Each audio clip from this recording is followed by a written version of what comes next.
यौमा अकमलतु लकुम दीनकुम व अतममतु अलैकुम निअमती व रदीतु लकुमुल इस्लाम दीना। आज मैंने तुम्हारे लिए तुम्हारे दीन को कंप्लीट कर दिया, तुम्हारे लिए तुम्हारे दीन को मुकम्मल कर दिया। व अतममतु अलैकुम निअमती, और अपनी नेमतों का इत्माम कर दिया, अपनी नेमतें हमने पूरी कर दी। और रज़ीतु लकुमुल इस्लाम दीना, और अल्लाह ने कहा था मैं तुम्हारे इस दीन इस्लाम से मैं राजी हो गया, तुम्हारे इस दीन इस्लाम से मैं खुश हो गया, इस दीन को मैंने पसंद कर लिया। अब आप बताइए, क्या वो यही दीन था जिसको अल्लाह ने पसंद किया था? हमें उस दीन को समझना होगा जिसको अल्लाह ने पसंद किया और जिसको सबसे अच्छा दीन कहा है, और जो दीन आदम अलैहिस्सलातु वस्सलाम से लेकर मुहम्मदुर रसूलुल्लाह सल्लल्लाहु अलैहि वसल्लम तक लेकर आए, और वो दीन जिसका चर्चा दूसरे मज़ाहिब के अंदर भी मौजूद हो, जिस दीन को हम मानते हैं कि नबी अकरम सल्लल्लाहु अलैहि वसल्लम के हाथों पूरा हुआ, और जिस नबी का जिक्र दूसरी मजहबी किताबों में मौजूद हो, उस नबी की तालीमात पर हम कितना अमल कर रहे हैं? नाम के साथ जिस नबी का जिक्र आया हो और उसकी तालीमात को ग्रहण करना, उसकी तालीमात को अपनाने का हुक्म गैरों ने दिया हो। वेदाहमित पुरुष महानिमादित्य वरुण तपस प्रस्तात्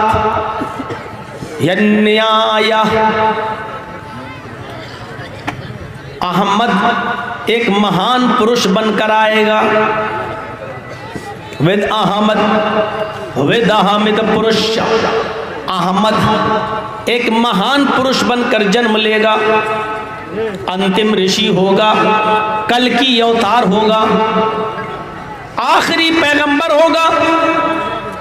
वरुण तपसा ईश्वर का, अल्लाह का बहुत ही ज्यादा नाम लेने वाला होगा, ईश्वर का बहुत बड़ा पुजारी होगा, अल्लाह की बहुत ज्यादा भक्ति और इबादत करने वाला होगा। प्रस्ताद ईश्वर की तरफ से जो वो शिक्षा लेकर आएगा, जो तालीम लेकर आएगा, उसी को तुम ग्रहण कर लेना, उसी को तुम मान लेना। उस अहमद की तालीम पर, उसकी शिक्षा पर तुम चलना, उसी के नक्शे कदम पर तुम चलना, उसी को फॉलो करना। तुम्हारी नजात अहमद के रास्ते में ही है, अहमद की तालीम पर अमल करने से ही तुम्हारी नजात है। यन्याया स्वर्ग में जाने के लिए, जन्नत में जाने के लिए अहमद के रास्ते के अलावा कोई दूसरा रास्ता नहीं है।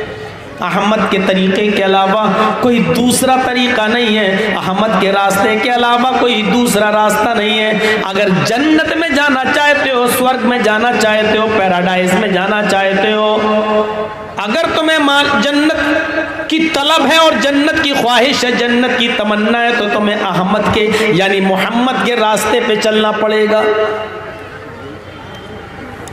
जिसको हिंदू धर्म की किताबें ये कह रही हो और जिसको स्वीकार किया हो, और आज हम मुसलमान होकर ही मोहम्मदुर रसूलुल्लाह के रास्ते को हम अपनाने के लिए तैयार नहीं। कितनी नाफरमानियां हम कर जाते हैं, कितने बड़े बड़े गुनाह हम कर जाते हैं, हमें इस बात का एहसास भी नहीं है। एक शख्स खाना खा रहा है, पढ़िए मुस्लिम शरीफ की हदीस, एक शख्स खाना खा रहा है और वो बाएं हाथ से खाना खा रहा है। अल्लाह के नबी सल्लल्लाहु अलैहि वसल्लम ने उसको उल्टे हाथ से, बाएं हाथ से खाना खाते हुए देखा, तो उससे फरमाया कुल भी यमीनिक, अपने दाहिने हाथ से खाना खाओ। उसने आजुर हुए तकब्बुर, उसने तकब्बुर भरे लहजे में कहा, आए मोहम्मद मैं बाएं हाथ से खाऊंगा, दाहिने हाथ में मेरे खाने की ताकत नहीं है। मैंने मतलब उसका ये था कि मैं उल्टे हाथ से खाऊं, आपका क्या जा रहा है, दोनों हाथ मेरे हैं, मैं उल्टे ही हाथ से बाएं हाथ से खाना खाऊंगा, आप आपको क्या है?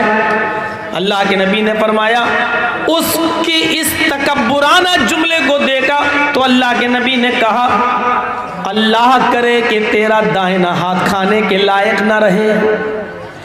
उस दिन की तारीख से आखिरी दम तक, लास्ट डे तक, उसके मरने के दम तक वो दाहिने हाथ से कोई काम करने के लायक नहीं रहा।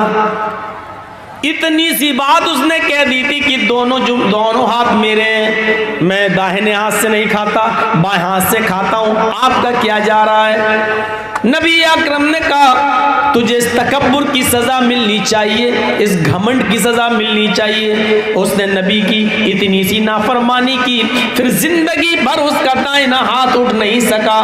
खाना तो छोड़ो, फिर जिंदगी का कोई अच्छा से अच्छा या बुरा से बुरा कोई काम वो अपने दाहिने हाथ से, सीधे हाथ से न कर सका, उसके लायक नहीं रहा।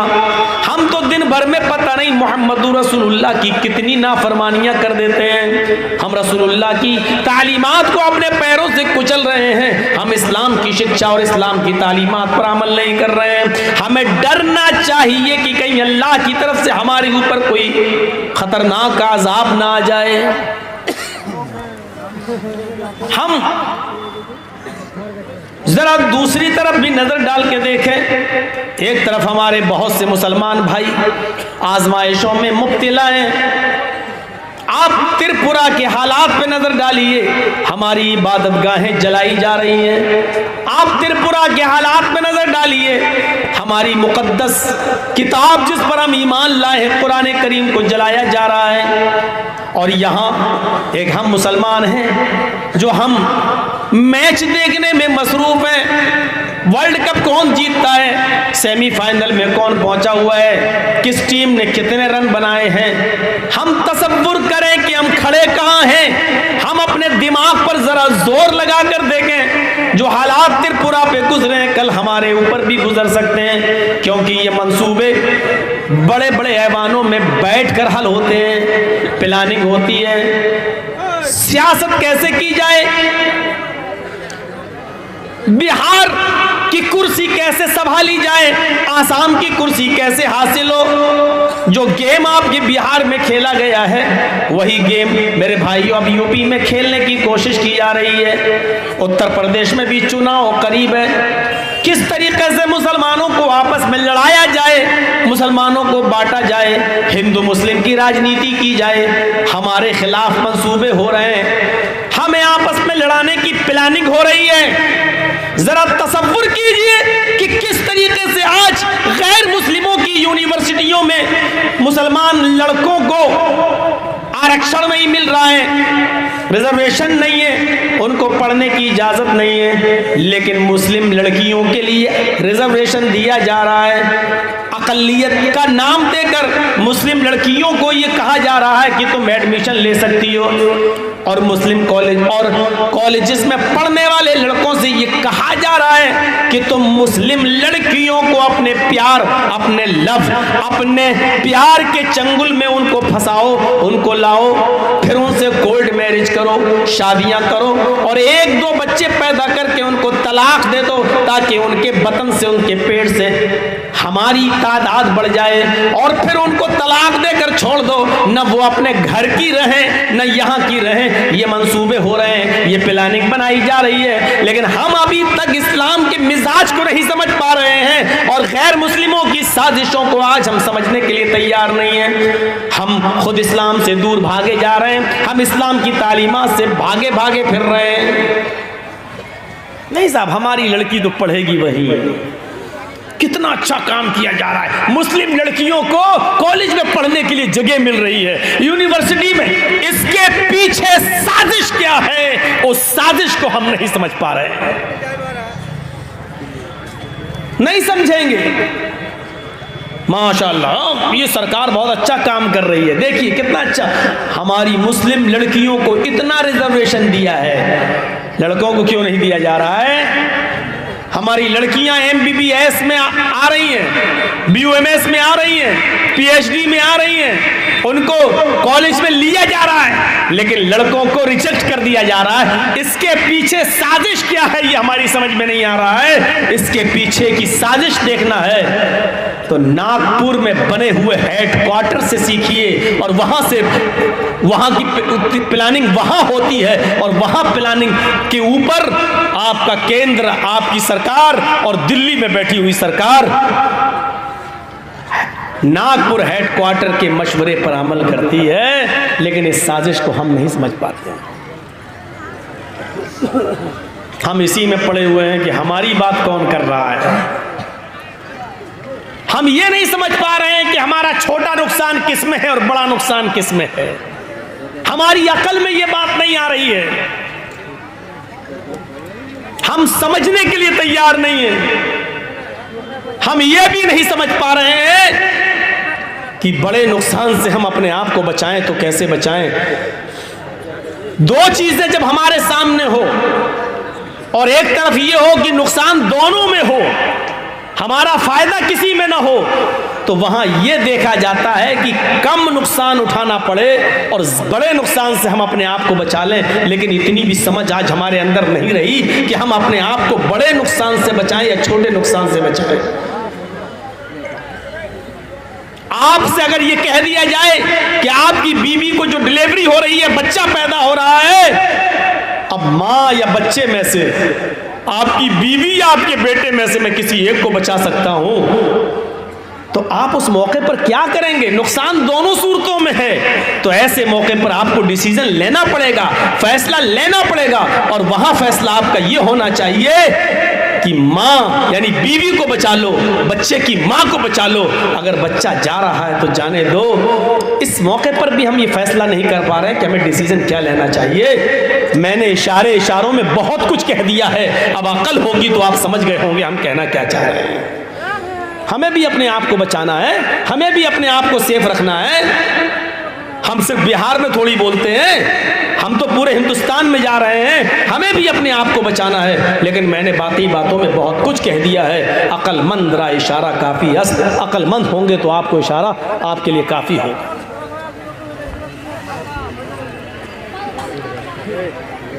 दीन इस्लाम की खुसूसियात ऐसी हैं कि जिनको देखकर हर कोई इस्लाम के करीब होता चला गया।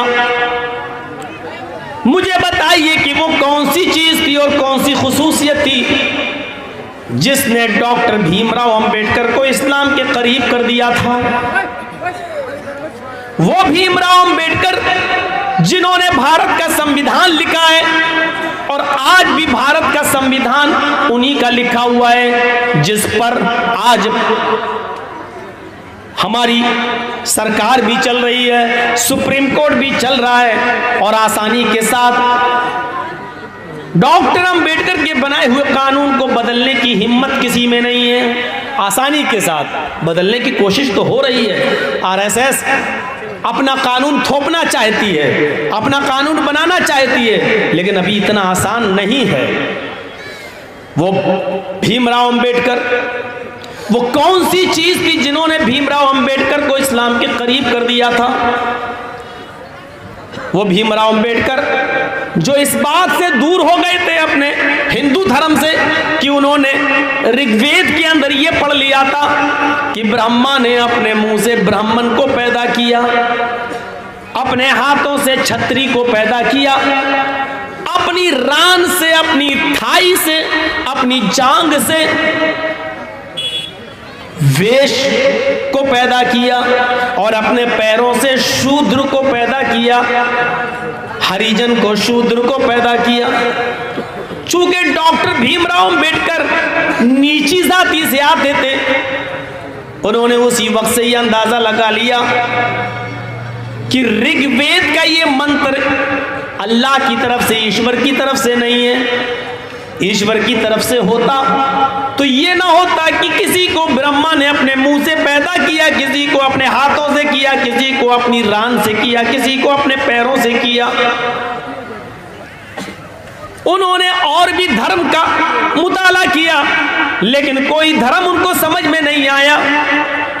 उन्होंने इस्लाम को पढ़ा, कुरान को पढ़ा, इस्लाम को पढ़ा और जनाब मोहम्मद रसूलुल्लाह सल्लल्लाहु अलैहि वसल्लम के आखिरी खुतबे हज्जतुल विदा के खुतबे को पढ़ा तो समझ गए कि हमें हमारी मंजिल मिल गई। खुतबा क्या था?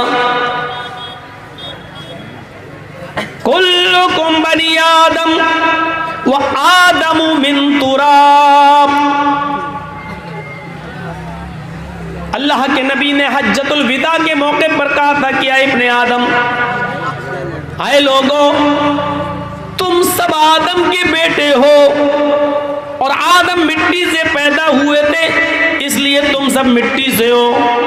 आदम को मिट्टी से बनाया गया था, तुम सब मिट्टी के बने हुए हो, मिट्टी के हो। ला फज़ला लिअरबिय्यिन अला अजमी, किसी अरब के रहने वाले को आजम के रहने वाले पर फजीलत नहीं है। किसी गैर अरब को अरब के रहने वाले पर फजीलत नहीं है। किसी गोरे को काले पर फजीलत नहीं है। किसी काले को गोरे पर फौकियत नहीं है। तुम सब बराबर हो, आदम के बेटे हो। न काला गोरे से अफजल, न गोरा काले से अफजल, न अरबी गैर अरबी से अफजल, न गैर अरबी अरबी से अफजल। तुम सब इंसान हो, आदम की औलाद हो और आदम मिट्टी से बने थे, तुम सब मिट्टी के हो, सब बराबर हो। इल्ला बित्तक़वा, अल्लाह की नजर में बड़ा वो है जो अल्लाह से सबसे ज्यादा डरने वाला है। डॉक्टर भीमराव अंबेडकर को इस चीज ने झंझोड़ दिया था, इस चीज ने झंझोड़ दिया था। डॉक्टर अंबेडकर ने पढ़ा था कि फारस का हबशा का रहने वाला एक शख्स है, शक्ल सूरत उसकी कोयले से ज्यादा काली है, होठ उसके मोटे मोटे हैं, नाम उसका बिलाल है। डॉक्टर अंबेडकर ने पढ़ा था कि जब खाने काबा में आजान देने की बारी आई तो अल्लाह के रसूल ने आजान देने के लिए हजरत बिलाल को चुना था। खाने काबा की चाबी बिलाल के हाथ में दी गई थी और आजान देने की जिम्मेदारी बिलाल की को सौंपी गई। दीन का इतना बड़ा अहम काम बिलाल दे रहे हैं, अंजाम दे रहे हैं। वो बिलाल की जिनके होंठ बड़े बड़े, जिनकी शक्ल काली, हदीस की किताबें जिनको कोयले से भी ज्यादा काला कहती हो, वो बिलाल जिनका रिश्ता कोई लड़की कबूल नहीं करती, लेकिन जब बिलाल को आजान देने की चाबी दे दी गई और बिलाल को मस्जिद मक्के में खाने काबा में जब आजान देने का हुक्म दिया गया और जनाबे मोहम्मद रसूलुल्लाह को जब मेराज हुई, जन्नत और जहन्नम का मुआयना करके जब वापस आए तो आने के बाद फरमाया, बिलाल तुम ऐसा कौन सा अमल करते हो, अल्लाह तुम्हारे इस अमल से इतना खुश हुआ, इतना खुश हुआ कि मुझे जन्नत दिखाई। जब मैंने जन्नत में देखा तो जूतों की आवाज आ रही थी। मैंने पूछा, जिब्रील ये किसके जूतों की आवाज है? जिब्रील ने बताया कि यह हजरत बिलाल के जूतों की आवाज है। वही डॉक्टर अंबेडकर जब ये पढ़ता है कि काले कलूटे इंसान को, एक हबशी नस्ल इंसान को इस्लाम आजान देने की इजाजत देता है। हमारे मंदिरों में ब्राह्मण अगर जाए तो छत्री को आने की इजाजत नहीं, छत्री आए तो वेश को आने की इजाजत नहीं, वेश जब आ जाए तो शूद्र को जाने की इजाजत नहीं। उसने जब ये पढ़ा तो इस्लाम उसके दिल के अंदर घर कर गया और डॉक्टर अंबेडकर ने इस्लाम कबूल करने का इरादा जाहिर कर दिया। ये वही अंबेडकर है जिसने कुरान को पढ़ा और पढ़ते पढ़ते कुरान की इस आयत को हिंदी में अनुवाद करके पढ़ने लगा। या अय्युहन्नास इन्ना खलकनाकुम मिन ज़करिन व उन्सा व जअलनाकुम शुऊबन व क़बाइला लितआरफू।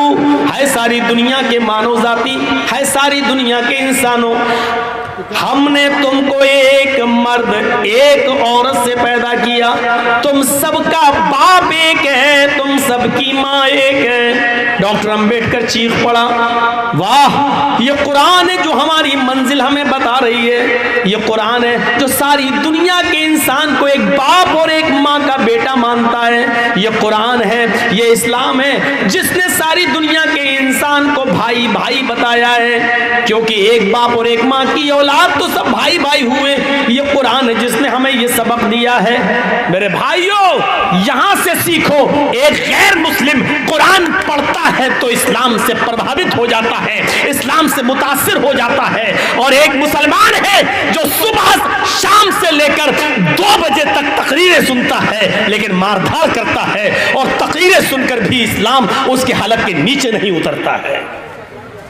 ये हम हैं। एक गैर मुस्लिम है, भारत का संविधान लिखने वाला, कुरान की एक आयत पढ़ता है तो उसके दिल की दुनिया बदल जाती है, और एक हम मुसलमान हैं जो रात भर कुरान और हदीस सुनकर भी हमारे हलक के नीचे नहीं उतरता है। चुल्लू भर पानी में डूब मरना चाहिए हमें और आपको। चुल्लू भर पानी में डूबकर क्या तासुरात हम पेश कर रहे हैं लोगों के सामने।